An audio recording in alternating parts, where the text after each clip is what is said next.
Whatever were you... poor Toby. Whatever were you doing? Oh, I was trying to open the storybook, but it was too heavy for me, and it fell shut on my fingers. Or rather, my claws. I was trying to open it so I could read about the Iron Boy. Oh, which Iron Boy? Oh, don't you know about him? No. Well, he used to stand up on the magician's roof by the clock, and every hour he'd hit the bell with his silver hammer. Dong! Oh, Just like that. And what happened to him? Well, it was midnight, you see, and he should have hit the bell 12 times, but he didn't. He hit it 13 times, and suddenly he found he could move. My goodness. Then what? I don't know. That's where the story ended. So that's why I was trying to open the book, see, to find out what happened next. Well, let's all see what did happen, shall we? Oh, Come yes. on, over to the puddle. Good idea. Did he come and see you, Magician? What do you think happened, Toby? Patience, everybody. We'll soon find out.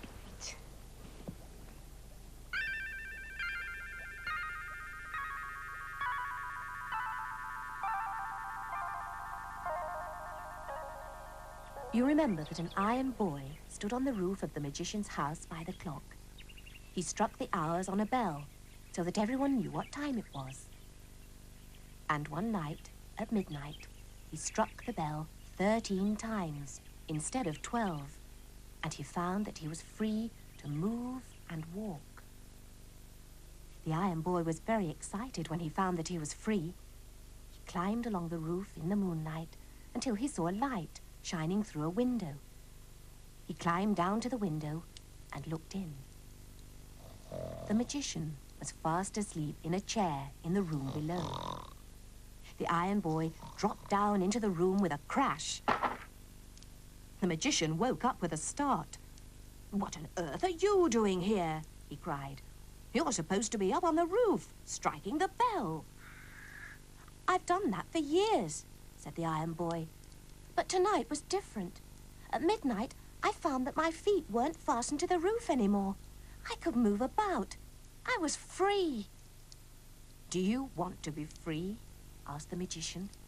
"It's a dangerous world down here. You're quite safe up there on the roof." "I want to be free," said the iron boy. "I want to be like other boys." The magician sighed. "I can't make you like other boys," he said. "If you want to be like them, you will have to go to the magical country of Zorn. It's a long way." "I don't care," said the iron boy. "I want to be free like other boys. I'll go anywhere you like." The magician picked up a map from the table. "If you really want to be free, you must go to the country of Zorn," he said. "When you get there, you must find your way to the Blue Mountains. There's a river in the Blue Mountains. It's called the Silver River. You must bathe in the Silver River. As soon as the water touches you, you'll change. You'll be like other boys." "How can I get to Zorn?" asked the iron boy. "You can go in my flying saucer," said the magician. "The saucer will take you to the edge of the country of Zorn and then fly back to me. You'll have to find your own way from there to the Silver River." "Can I go now?" asked the iron boy. "Yes, if you really want to go," said the magician. "Climb into the saucer." The iron boy climbed in. "Before I go, please tell me my name," he said. "I don't know your name," said the magician. "You'll find that out in the country of Zorn." The magician muttered a spell and snapped his fingers. The saucer flew up off the table and out of the open window. It flew over the houses and over the trees, over the river and over the hills, until at last it came to rest in the magical country of Zorn.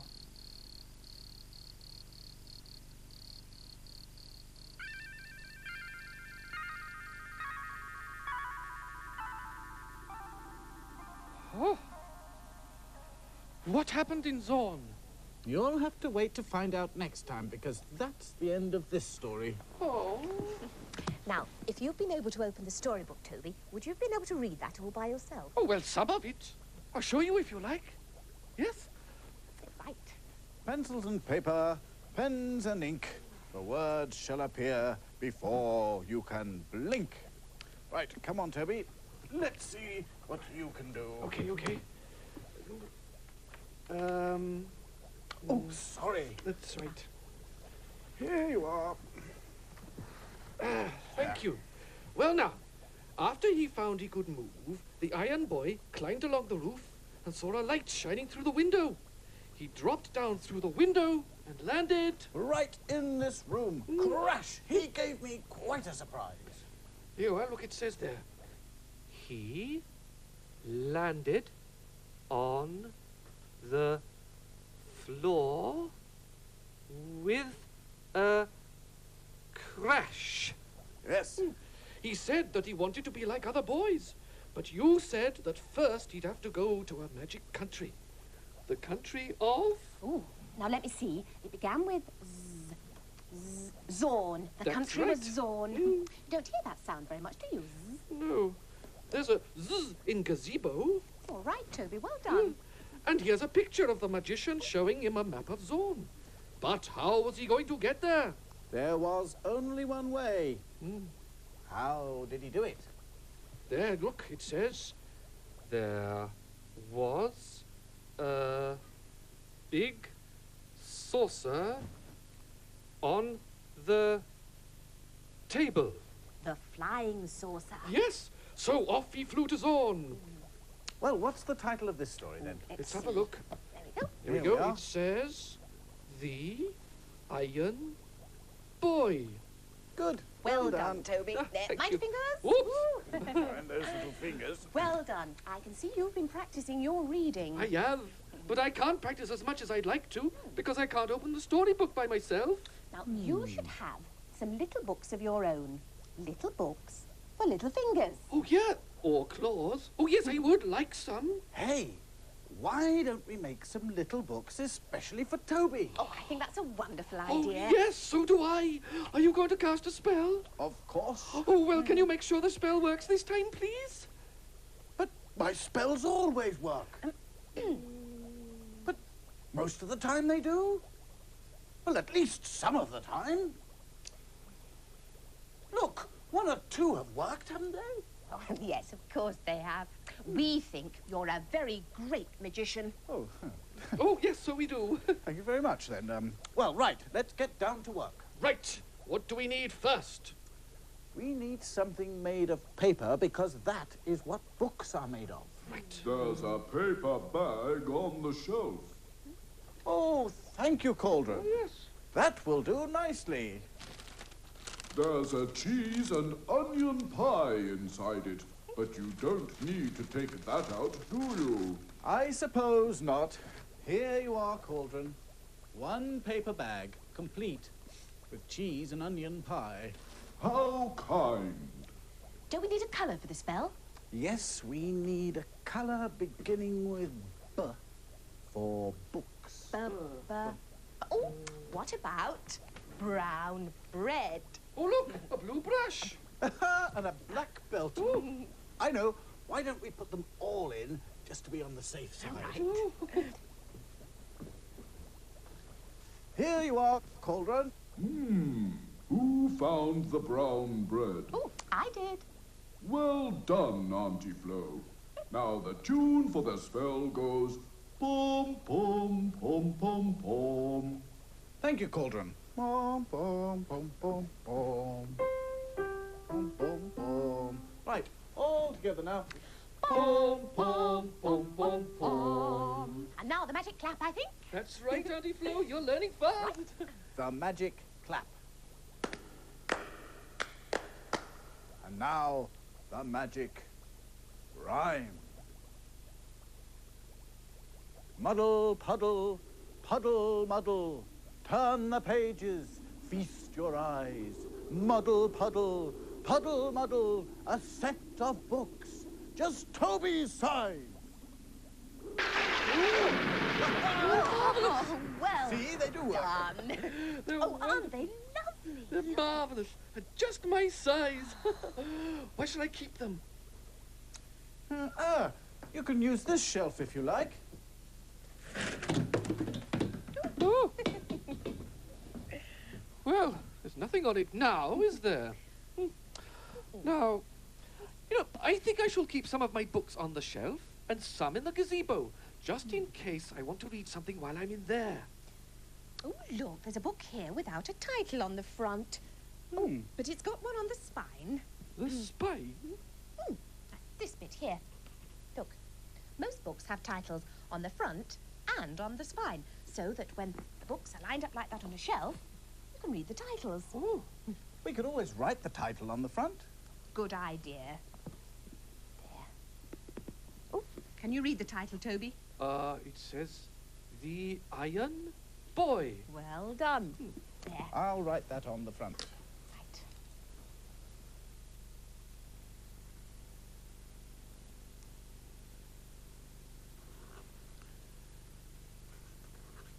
The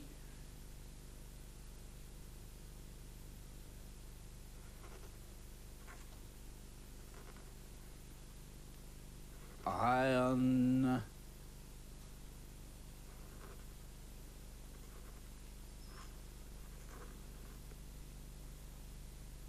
Boy.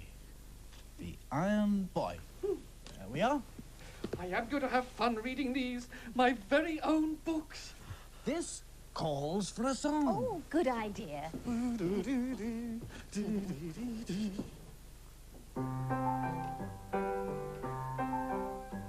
Oh, what's in a book?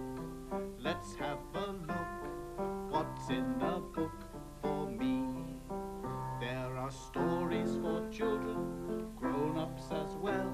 Stories of animals, stories to tell. Stories in pictures, stories in words. Stories of fishes and stories of birds. Oh, what's in a book? Let's have a look. What's in a book for me? There are stories of dragons, stories of ghosts. Stories of puddings, potatoes, and roasts. Stories from Africa, stories from Spain. And don't forget stories about Puddle. We won't forget those. Oh, it's all in a book, so let's have a look. It's all in a book for you and me. Thank you, magician. So you've got your own books at last. Yes, can I read one now, please? Oh, yes, of course. Now, which one do you Oh, want to I start don't with? know. That nice red one, Big yes. red one.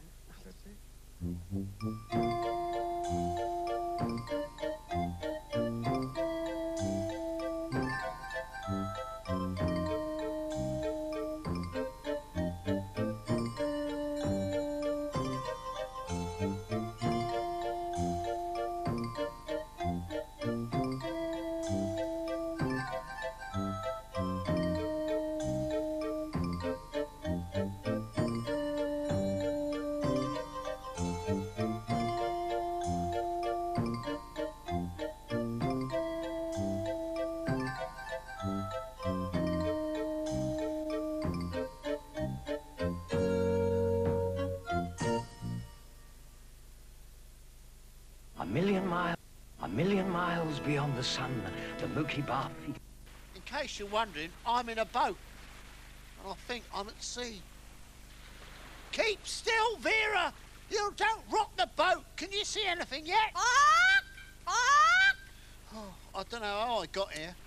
I was trying to find my way across the yard in the fog. I tripped, and the next thing I knew, I was at sea. Help out! I'm all at sea! Don't panic, Scragtack. Keep very calm. We all know what we're doing. Vera's on the lookout, aren't you, Vera? Vera is a pretty bird. Yes, Vera, a very pretty bird. And Tim, he's trying to navigate. Where are we, Tim, eh? Got any ideas, have you? Eh? Oh, it's no good. This fog's too thick. Here. The thing is, when you're lost at sea, you got to keep cheerful. If we had a sing-song, that would keep us all cheerful. Yeah. Oh, come on, everybody. Tim, Vera, all together now. A 1, a 2, a 1, 2, 3, 4. A life on the ocean wave, a home on the roaring deep, where the scattered waters rave and the winds it revels. Here. Come on, we've all got to sing, you know. You sing too, Tim. Vera, ready? A 1, a 2, a 1, 2, 3, 4. A life on the ocean wave, a home on the roaring deep. No, Vera. Listen, Vera, the words are a life on the ocean wave, a home on the rolling deep. Come on, you too, Tim. Ready? A 1, a 2, A 1, 2, 3, 4. A life on the ocean wave. A home on the rolling deep. Quack, quack. Oh, this is ridiculous. It's no good having a sing-song by yourself, is it? A life on the ocean wave. A home on the rolling deep. You could have sung too, Tim. It would have helped a lot. What are you doing anyway? Oh, fishing, are you? Have you caught anything yet? Because I'm quite hungry. I haven't had food for hours and hours and hours. And I'm getting very hungry. You know, it could be days before we have another meal. It could be days and days and months and weeks and months and months and years before we have another meal. Starving! I'm starving! Ah! I can't survive without any food! Oh, what I would give for a nice sardine sandwich and a piece of marzipan cake. Help! Help! It's no good. I must pull myself together and stay calm. Yeah, we're not going fast enough. What we need is more sail. I'll just hoist the sail a little higher. Oh, no! That's done it now. Now we're doomed. Doomed to float around the oceans of the world forever and ever. Doomed! Oh, hang on. I can see a light. I can see a light. It must be a lighthouse. We're saved. Saved. Oh, yeah. Yeah. The mists are clearing.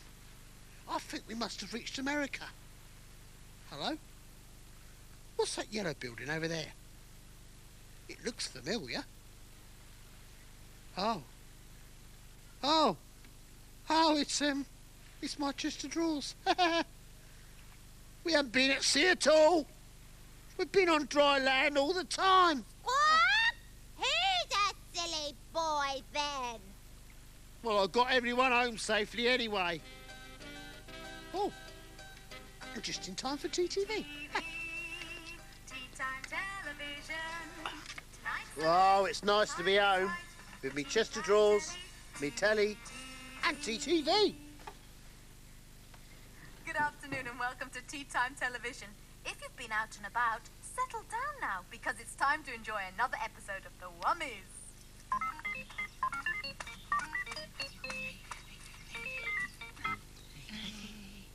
Oh, you know, your place got your mother. Yeah, oh, yeah.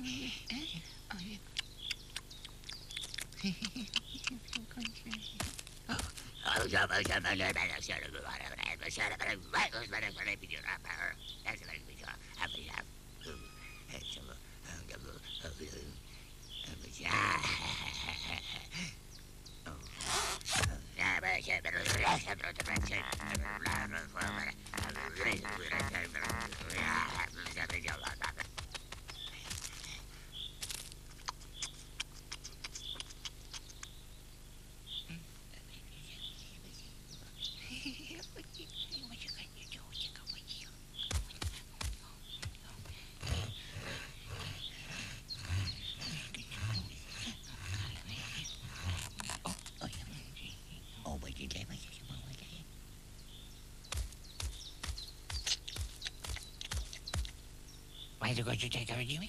Why do you carry me? Why can't you do? Why can't you do? Why should we?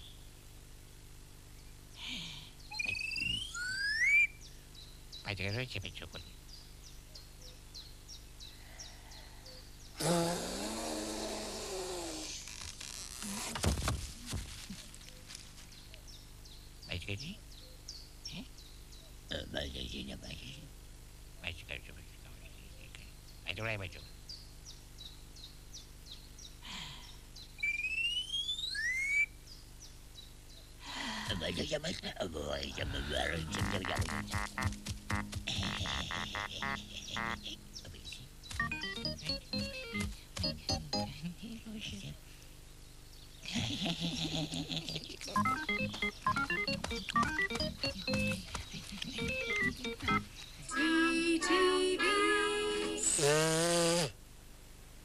wish I could blow down trees. Now it's time to be puzzled by more problems from Pat and Professor Electronic. I bet I'm less puzzled than the professor is.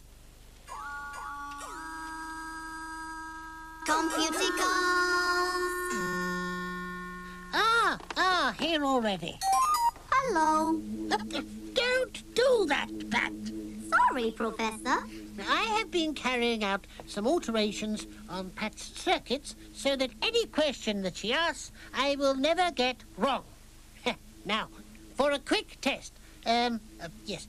Pat, ask me what 1 and 1 is. What is 1 plus 1, Professor? The answer is 2,956.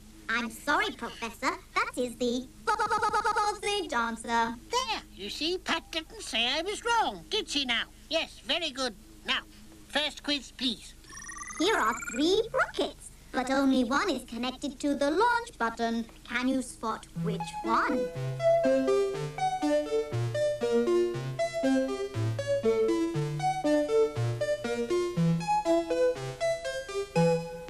Well, of course, the answer is the little fat rocket. Isn't it? Sausage, Professor. That is the sausage answer. My alterations to Pat's circuits have worked very well. I am not wrong again. The correct answer is the middle rocket. Next question. Here are 2 astronauts out for a walk in space. Can you spot 4 differences?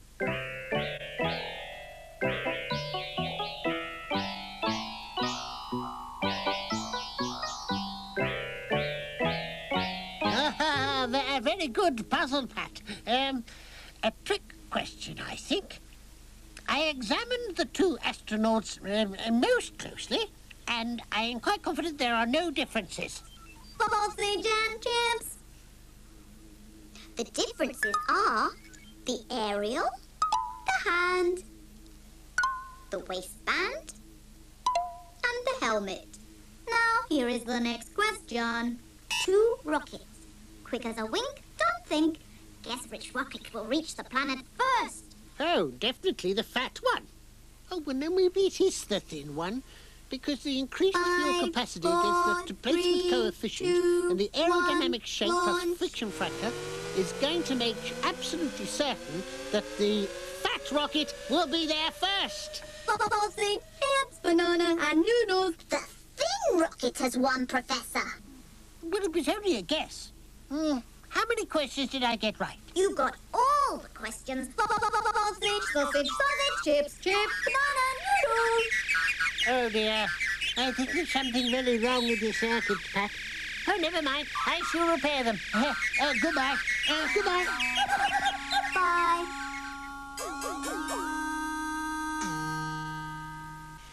That computer is always talking about food. Pat and the Professor will be back on TTV next week. But if you want to meet the Bunburys, stay tuned for Top of the Mops. And now we're going down to the village green to watch some rabbits playing cricket. Yeah!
And that's all from TTV for this week. Be sure to tune in again next week for more Tea Time treats. TTV, Tea Time Television. Bye. Here, fancy having a flying car like the Bunburys. That would have got us out of trouble when we were lost at sea. Of course, Tim and Vera were lucky to have me aboard. I was the only person in that boat who knew what they were doing. If I'd have panicked like the other two, we'd have never got home. Even though we didn't go anywhere. Yeah. I'd forgotten how hungry I was. Starving! Starving! So, I better go and have my tea now. See you next week. Bye. Teacher's off. Starving! Starving!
Oh, Wolfgang, Wolfgang, what a composer.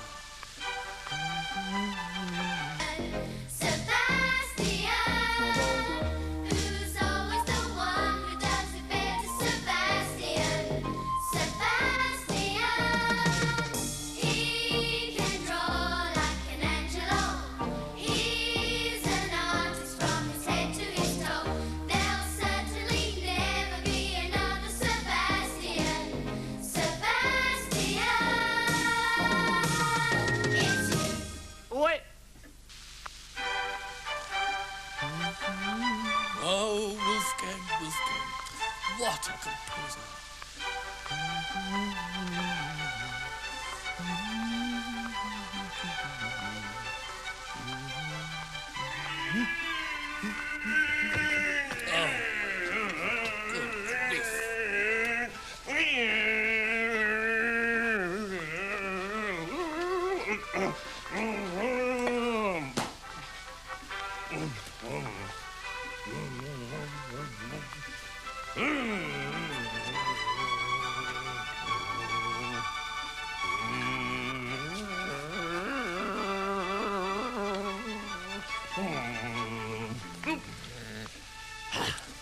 Glad you could make it, old boy. Well, what do you think of my three-point turn? Quite pointless. Oh, you're no help at all. It's my driving test tomorrow. Every bit of practice counts. Oh. Oh.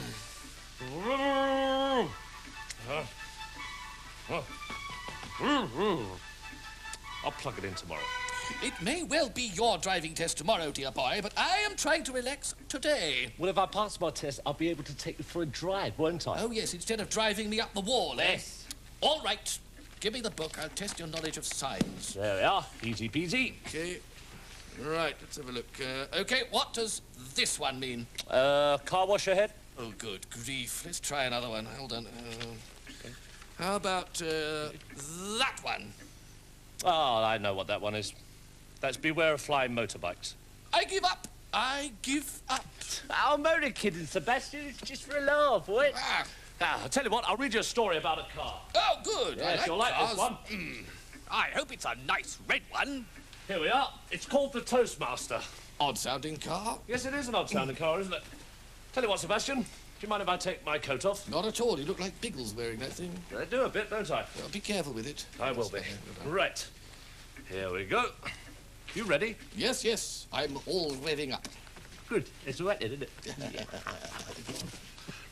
You've possibly never heard of a gentleman called Mr. Nicholas Nibbs, but as there is rather an odd story about him, I'm sure you will want to hear it. Right, let's draw him first.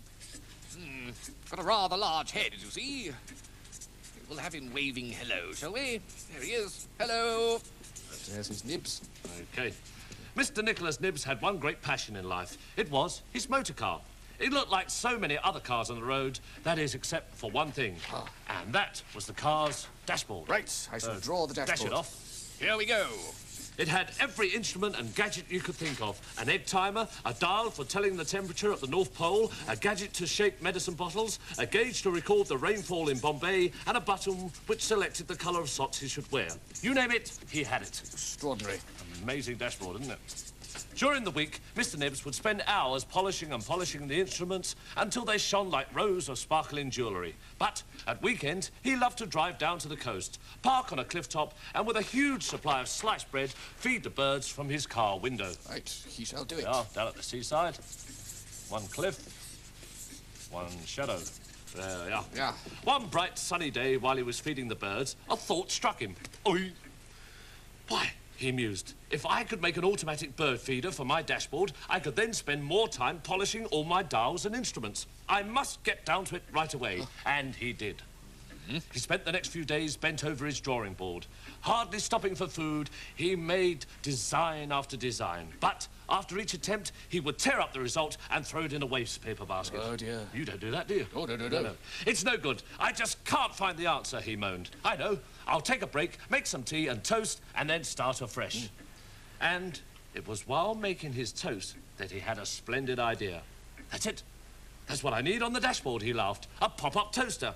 A pop-up toaster. Brilliant. What a masterpiece he designed. It would hold at least 6 pieces of bread at one time, and when each piece was done to a scrumptious golden brown, it will pop right up into the air for the birds to catch. Oh, you've done it. Yes, fantastic. Nice. There you are. I've designed one. Nice. Toaster.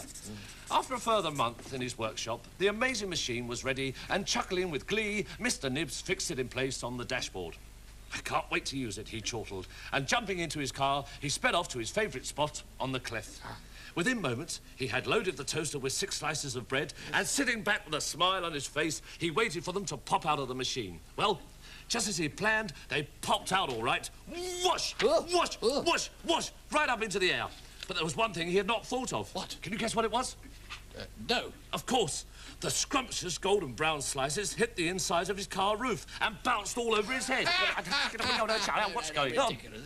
Disappointed, but not the least defeated, Mr. Nibbs returned to his drawing board and for weeks laboured and laboured to find a solution. I won't labour for weeks. No, you won't. You'll do it now, Sebastian. But, unfortunately, to no avail, in despair, he bundled all his plans into a large cardboard box and, mounting the ladder that led to his loft, he slid back the trapdoor. It was then that he gave an almighty yell. I've got it! I've got the answer! And he had. Leaping downstairs and out to his garage, he was soon excitedly busy with his new project. All this happened many, many years ago. And although since that time countless car owners have filled their dashboards with all manner of strange instruments, I do not believe a single one has ever included a pop-up toaster. Do you? It's true. It's true. Nevertheless, I am correct in saying that many, many motorists have copied the brilliant idea which Mr. Nicholas Nibbs thought of as he slid back the trapdoor of his loft. The great idea that allowed him to feed the birds with his scrumptious golden brown toast without hitting the roof of his car. Yes, yes. But now it is known as a sunshine roof. Brilliant, Michael. Absolutely marvellous. A sunshine roof. Great, that, isn't it? I think I'll have one fitted. What, a sunshine roof? No, a toaster. Then I can have my tea and drive at the same time. Speaking of tea, perhaps you wouldn't mind reversing into the kitchen and making us a little cupette? Not at all.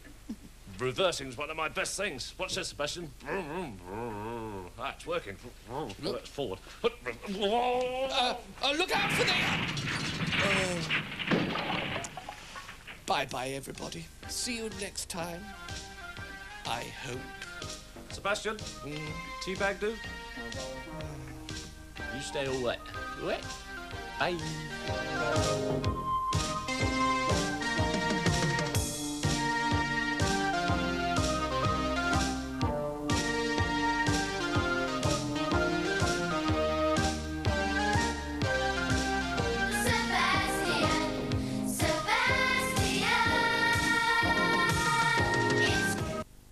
Raggy dog, raggy dog, raggy dog, made him perfect. got a bump on your nose or lumps on your toes, do not despair. Be like the raggy dolls and say I just don't care. 'Cause raggy dolls, raggy dolls are happy just to be raggy dolls, dolls like you and me. One morning, Claude got up very early to make the Raggy Dolls a surprise breakfast. He changed his beret for a chef's hat, put on an apron, and set off for the factory canteen.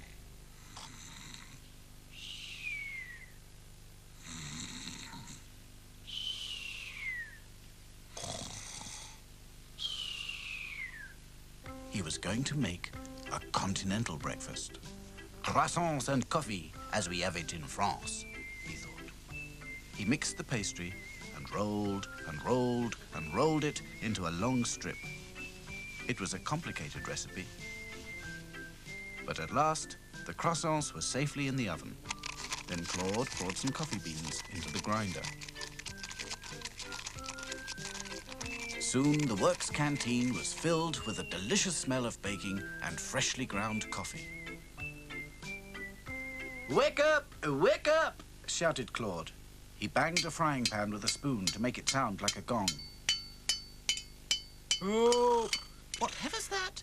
The factory's on fire. Keep calm, everybody!" "Oh dear, I'm all of a tremble." Dotty was the first to peer over the top of the reject bin. "It's only Claude," she said crossly. "Really, Claude, you might have more consideration."